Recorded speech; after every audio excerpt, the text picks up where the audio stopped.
जय हिंद साथियों, अगर अभी तक आपने हमारे चैनल सोच से जंग को सब्सक्राइब नहीं किया है तो सब्सक्राइब जरूर करें और बेल आइकन दबाना ना भूलें ताकि हर लेटेस्ट धमाकेदार खबरों की अपडेट आप तक पहुंचाई जा सके।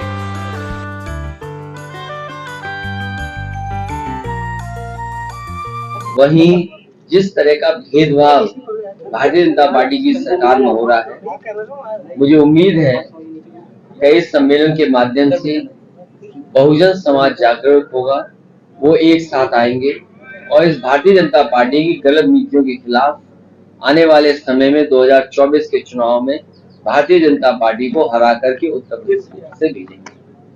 जहां तक सरकार का सवाल है, आज तक अगर हम हिसाब किताब लगाएं, न किसान की आय दोगुनी हुई, न नौजवानों को नौकरी रोजगार मिला, महंगाई चरम सीमा पर, आपका अन्याय चरम सीमा पर, और इतना कानून व्यवस्था की धज्जियां कभी नहीं उड़ी होंगी जिस तरीके से इस सरकार में हो रही है।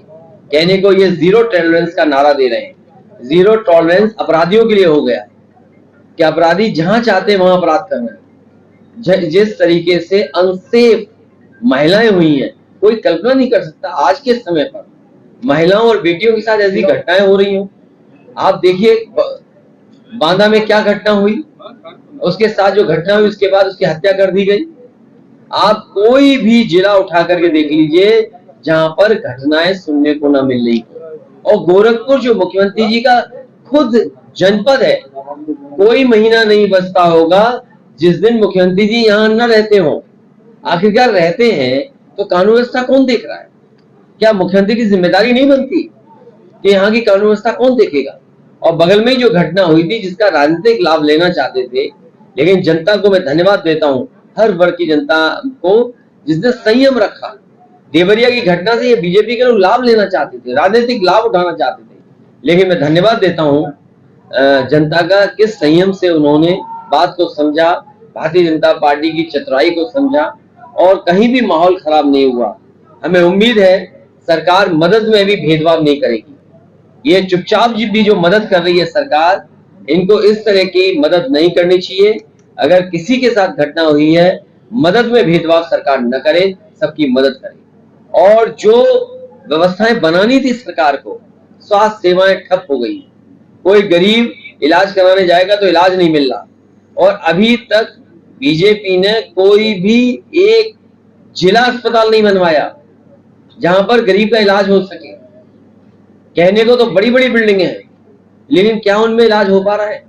किस उम्मीद और किस भरोसे के साथ एम्स बना था, और एम्स में भी जो इलाज होना चाहिए था, पूरे इलाज होने चाहिए थे, अभी भी पूरे नहीं कर पा रहे। नौकरी का हाल देख ही लिया आपने, भेदभाव हो रहा है नौकरी में।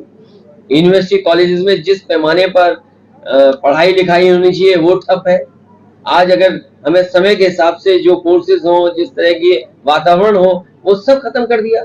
प्राइमरी स्कूल में 10,000 उन्होंने एडमिशन ही नहीं लिया। 10,000 ऐसे प्राइमरी स्कूल हैं जहां पर एडमिशन ही नहीं लिया बच्चों ने। तो सोचिए उत्तर प्रदेश कहां जा रहा है? बिजली कितनी महंगी है, सड़कों का हाल आप देख लीजिए। ये गोरखपुर एक्सप्रेस वे कम बनना था, बताइए 90 किलोमीटर 6,000 करोड़ का बनेगा। इससे ज्यादा और क्या गोरख धंधा हो सकता है? इसलिए हमें उम्मीद है कि जनता में जो संदेश देने का काम समाजवादी लोग और इन सम्मेलनों के माध्यम से हो रहा है, हम लोग सफल होंगे, कामयाब होंगे और 24 में भारतीय जनता पार्टी को पीडीए हराएगा, एनडीए हारेगा, पीडीए जीतेगा। क्योंकि देवरिया की बात अलग है। मैंने इसीलिए कहा कि दोनों वर्गों का और दोनों वर्ग के समुदाय के जो बुद्धिजीवी हैं या आम जनता ने उसको एक्सेप्ट नहीं किया जो बीजेपी चाहती थी। बीजेपी के लोग भेदभाव चाहते थे, खाई पैदा हो वो चाहते थे। विपक्षी दल सीबीआई और ईडी की रेड को लेकर लगातार सवाल उठाता है कि बीजेपी ये चीजें कर रही है। ये पहले कांग्रेस करती थी, कांग्रेस चली गई, आज बीजेपी कर रही, बीजेपी चली जाएगी। तो कांग्रेस के साथ तो आप भी नहीं, वो जमाना दूसरा है, अभी इंडिया वाला जमाना है। नहीं, मैंने नहीं कहा ना, ये नहीं कहा। नहीं, वो दूसरी बात है। मैंने मध्य प्रदेश को लेकर गई, अच्छा हुआ कि उन्होंने हमें छोड़ दिया। अखिलेश जी कल सीएम साहब ने कहा कि नौकरियों के पहले विशेष वर्ग का मिलता है। मुख्यमंत्री जी कुछ जानते नहीं है। ये जो सवाल आप मुझसे पूछ रहे हो ना, मैं आपसे कहना चाहता हूँ और बड़ी जिम्मेदारी के साथ कहना चाहता हूँ, मुख्यमंत्री जी जानते नहीं है। अगर ये बात कह रहे हैं उन्होंने कहा कि संविधान की शपथ ली है कि एक ही वर्ग को नौकरी मिलती थी। अरे कितने साल से आप कहोगे, आपने विधानसभा में नहीं सुना था 46 में 56। तो हमने उनसे पूछा कि जो आप सूची बता रहे हो वो सूची तो हमें दे दो, आज तक नहीं दे पाए। लखनऊ कानपुर यूनिवर्सिटी, आपकी गोरखपुर यूनिवर्सिटी में भर्ती कौन हुए? कहीं वीसी को पिटते देखा आपने? अपमानित होते देखा? मुख्यमंत्री जी के हम वीसी अपमानित हो रहा, बताओ। और फिर अरे मुख्यमंत्री जी को अगली बार मिलो तो कहना कि जब फिल्म देखी जाती है तो बालकनी पीछे होती है, आगे नहीं होती है। आगे नहीं देखा जाता, आगे कौन देखता है सिनेमा हॉल में? अखिलेश जी आपका और सोचिए इतने भावुक हो गए, भावुक हो गए। अरे जनता का दुख तो देखिए, सांड घूम रहे, सांड कितने लोगों की जान ले रहे हैं, उसमें आप भावुक नहीं होते हैं?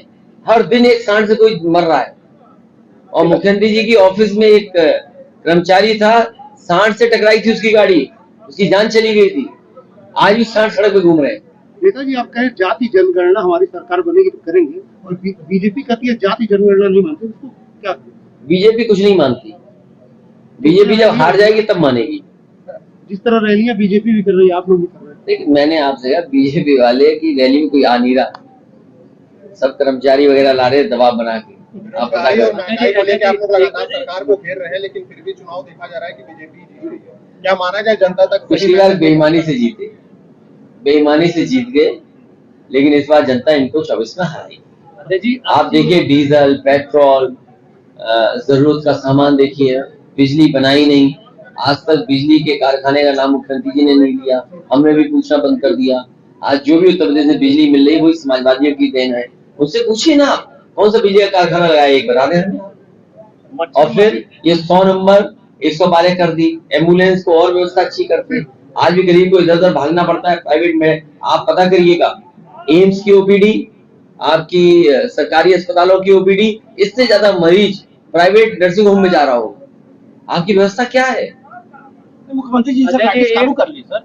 नहीं, नाम बदलने से रिजल्ट का कम हो गया क्या? अगर सर्वे किया जाए तो आज भी बच्चे बीमार हो रहे हैं, बुखार आ रहा है, और फिर भूल जाइए चलो ये नया आ गया, ये मच्छर से बीमारी, डेंगू। बताओ मच्छर नहीं पकड़ पा रहे, कह रहे मच्छर 1 मिलियन वो करेंगे क्या? गोरखपुर सहित पूरे उत्तर प्रदेश में एम्बुलेंस का खेल चल रहा है। 20 से 25 हजार में मरीजों को बेचा जाता है। ब्रजेश पाठक जी कहते हैं सब कुछ ठीक है। देखिए क्या है, वो मंत्री उनकी कुछ चल तो रही नहीं, छापा मारते रहे, किसी के खिलाफ कार्रवाई नहीं हुई। बजट कहाँ चला जाता है कोई नहीं जानता। दवाई का उन्होंने पकड़ा, उसको भी क्लीन चिट दे दिया। किसी अस्पताल में, जिला अस्पताल में गरीब का इलाज नहीं हो पा रहा। और जितने मेडिकल कॉलेजेस हैं आप पता कर देना, असिस्टेंट प्रोफेसर हो, एडिशनल प्रोफेसर हो, टेक्निकल स्टाफ हो, सबकी कमी है। तो इन चीजों की जब कमी होगी तो कैसे आप गरीब का इलाज दिला पाओगे?